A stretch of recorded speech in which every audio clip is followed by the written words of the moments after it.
దేవుని సన్నిధిలో అడుగుతాం, దేవా నా జీవితంలో నా కుటుంబంలో పలానిది చేయి, పలానిది జరిగించుము,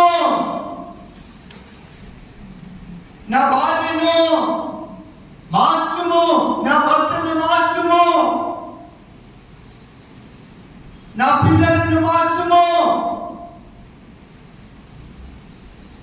అయితే దేవునికి నీవు కృతజ్ఞతాస్తుతులను నీవు చెల్లించుచున్నావా? ఇతరులు సహాయం చేస్తే వారికి థ్యాంక్స్ చెప్పావే, మరి దేవుడు నీవు ప్రార్థించిన ప్రతి ఒక్క దానికి దేవుడు సహాయం చేస్తా ఉన్నాడే, దానిని నెరవేరుస్తూ ఉన్నాడే. మరి నీవు దేవునికి కృతజ్ఞతాస్తుతులను చెల్లిస్తూ ఉన్నావా? నిన్ను నీవు పరీక్షించు.